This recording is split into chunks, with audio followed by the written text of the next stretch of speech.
আজকেও সেই কোঠা নামে তারা আজকে বিশৃঙ্খলা করছে, জনগণ চলাচলে বিঘ্নিত করছে, ট্রেন লাইন আটকিয়ে দিচ্ছে, আজকে এই রাস্তা বন্ধ করে দিচ্ছে, মানুষ অনেক কষ্ট করছে এবং অর্থনৈতিক দিক দিয়েও এদেশ ক্ষতিগ্রস্ত হচ্ছে।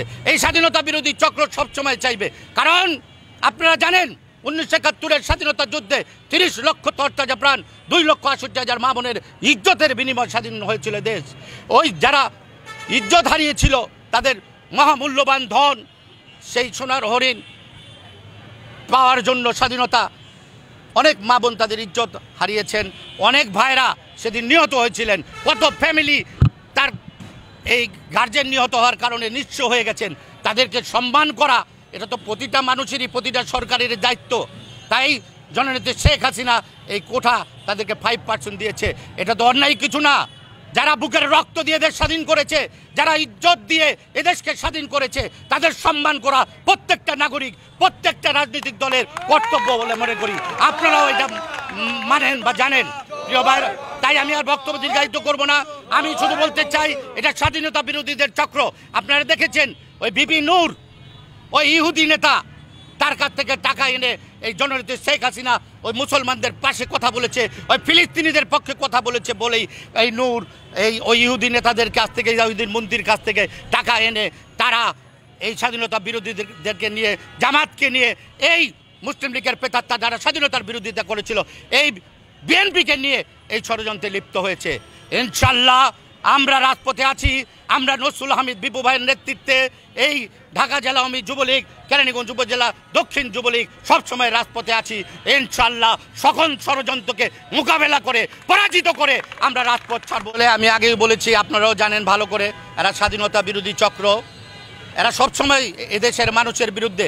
এদেশের মানুষ যাতে 3 বেলা মাছে ভাতে খেতে না পারে, এদেশের মানুষ যাতে দ্রব্যমূল্য কম দামে কিনতে না পারে, তার জন্য এই ষড়যন্ত্র সবসময় চলেছে স্বাধীনতার পর থেকে, অদ্য অবধিও চলছে এবং ভবিষ্যতেও তারা যদি এদেশে অবস্থান করে, তাদেরকে যদি এদেশ থেকে চিরকালের জন্য উৎখাত করা না হয়, তাহলে তারা সবসময় এই ষড়যন্ত্র করেই যাবে।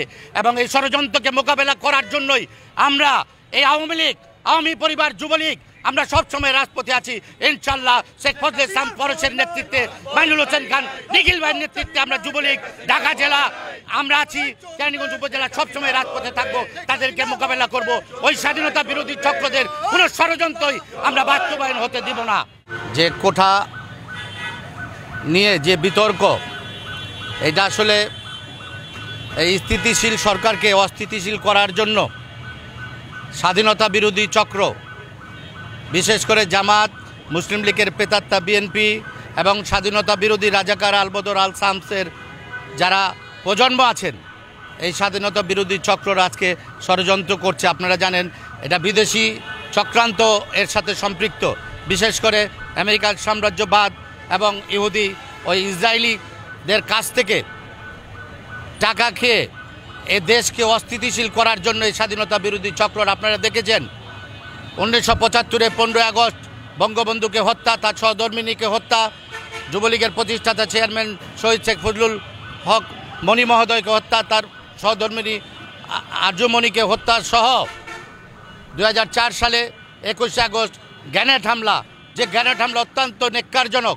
একটা বিরোধী দলের নেত্রীকে সহ এই জাতীয় নেতৃবৃন্দদেরকে শেষ করে দেওয়ার জন্য যে ষড়যন্ত্র, যে আক্রমণ হয়েছে, গ্রেনেড হামলা আপনারা দেখেছেন, এটা আপনারাই সাক্ষী আছেন যে এরকম গ্রেনেড হামলা একমাত্র এক দেশের সাথে আরেক দেশ বিচ্ছিন্নতাবাদী কোনো চক্রর দ্বারা এটা সংগঠিত হয়। এটা বেগম খালেদা জিয়া এবং তারেক রহমানের নেতৃত্বে এই হামলাটা হয়েছে, যেখানে 26 জন আইবি রহমান সহ, সাবেক প্রেসিডেন্টের সহধর্মিনী আইবি রহমান সহ 26 জন সেদিন নিহত হয়েছিলেন। এবং বাংলার আজকের সফল প্রধানমন্ত্রী, সফল নেত্রী, শ্রেষ্ঠ রাষ্ট্রনায়ক শেখ হাসিনা সেদিন আহত হয়েছিলেন।